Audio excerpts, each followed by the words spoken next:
नमस्कार, स्वागत है आपका इंडिया न्यूज पर और मैं हूं आपके साथ स्वाति सिंह। प्रयागराज में रोंगटे खड़े कर देने वाला उमेश पाल हत्याकांड, जिसने सभी को हैरान कर दिया। सरेआम एक गवाह की हत्या, सोची समझी साजिश के तहत पूरी वारदात को अंजाम दिया गया। इस केस में अतीक अहमद का नाम लाइमलाइट में है, जिसके बाद एक बार फिर अतीक अहमद पर योगी सरकार कड़ी कार्रवाई में जुट गई है। जी हां, अतीक अहमद को गुजरात की जेल से यूपी लाने की तैयारी भी शुरू कर दी गई है, ताकि उमेश हत्याकांड में पूछताछ हो सके। इधर अतीक अहमद के परिवार को उसके एनकाउंटर का डर भी सताने लगा है। अब 100 से ज्यादा दर्ज मुकदमों वाला अपराधी भी खौफ खा रहा है। हाँ, ये बात अलग है कि आज तक किसी मुकदमे में अतीक अहमद को सजा नहीं सुनाई गई। सभी मामलों की सुनवाई और जांच जारी है। एक बात और ये भी है कि अतीक अहमद पिछले 6 साल से जेल में बंद है। जेल पहुंचने के पीछे वजह एक कॉलेज में मारपीट रही थी, जिसके बाद अतीक कभी बाहर नहीं आ पाया, लेकिन उसका खौफ और राज बाहर बरकरार रहा। और अतीक ने खुद अपना एक खौफ का जो पूरा माहौल बाहर बनाया हुआ था, ये हम सब देखते आ रहे हैं। आखिर अतीक ने अपराध की दुनिया में पहला कदम कब रखा, यह सवाल खड़ा होता है। आपको बता दें कि बाहुबली अतीक अहमद पर 1997 में सबसे पहला मुकदमा हत्या का दर्ज हुआ था।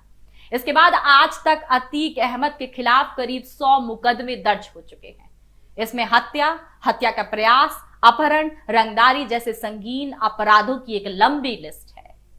अतीक पर 1989 में इलाहाबाद के शौक इलाही उर्फ चांद बाबा की हत्या, नसन की 2002 में हत्या, 2004 में बीजेपी नेता अशरफ की हत्या और 2005 में बासपा पूर्व विधायक राजू पाल की हत्या का आरोप भी लगा।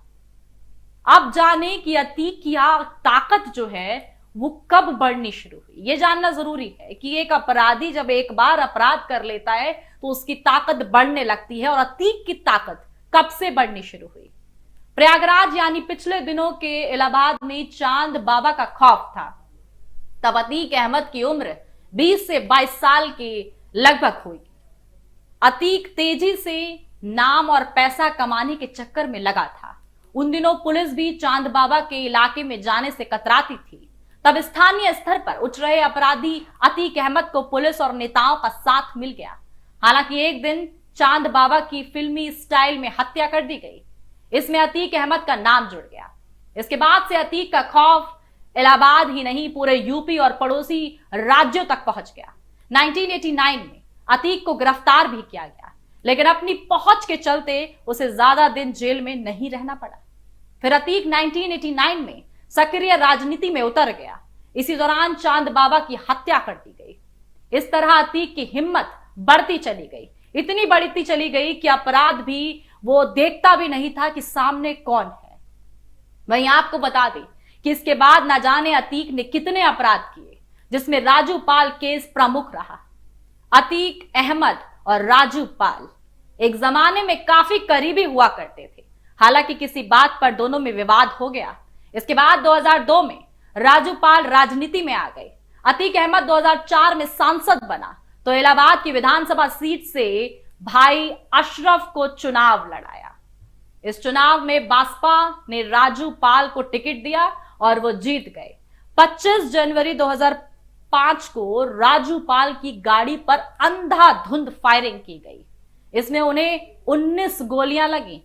राजू पाल पर अस्पताल पहुंचने तक 2 बार हमला किया गया था और उनकी मौत हो गई। इस मामले में अतीक अहमद, उसके भाई अशरफ समेत अन्य लोगों पर केस दर्ज किया गया। इसी मामले में उमेश पाल गवाह था, जिनकी हाल ही में हत्या कर दी गई। अब जाने कैसे और कब शुरू हुआ था अतीक का काल। 2016 में सपा ने अतीक अहमद को कानपुर कैंट से चुनाव के लिए टिकट दिया। चुनाव की तैयारी में लगा अतीक अपने समर्थकों के साथ इलाहाबाद के शेड्स कॉलेज पहुंच गया और वहां जमकर तोड़फोड़ मारपीट हुई। कुछ दिन बाद ही अखिलेश यादव ने अतीक को पार्टी से बाहर निकाल दिया। इसी बीच हाईकोर्ट ने शेड्स कॉलेज मामले में अतीक की गिरफ्तारी के आदेश दे दिए। फरवरी 2017 में अतीक को गिरफ्तार कर लिया गया। यहीं से अतीक अहमद का बुरा वक्त शुरू हो गया। अतीक से जुड़े सभी मामलों में कोर्ट ने जमानत खारिज कर दी। दूसरी तरफ प्रदेश में बीजेपी की योगी सरकार आ गई। तब से लेकर आज तक अतीक अहमद जेल में ही बंद है। योगी सरकार ने अब तक अतीक की 1600 करोड़ से ज्यादा की गैर कानूनी संपत्ति पर कार्रवाई की है। अतीक का माफिया नेटवर्क भी पहले के मुकाबले काफी हद तक टूट चुका है। वहीं अतीक का भाई अशरफ भी हत्या के मामले में जेल में बंद है। यह थी अतीक अहमद की कहानी। वो अतीक अहमद जिससे आज हर कोई खौफ खाता है, लेकिन आज अतीक अहमद अपने एनकाउंटर का खौफ खा रहा है। इस पूरे मामले से जुड़ी तमाम अपडेट्स के लिए हमारे साथ बने रहे और देखते रहे इंडिया न्यूज। धन्यवाद।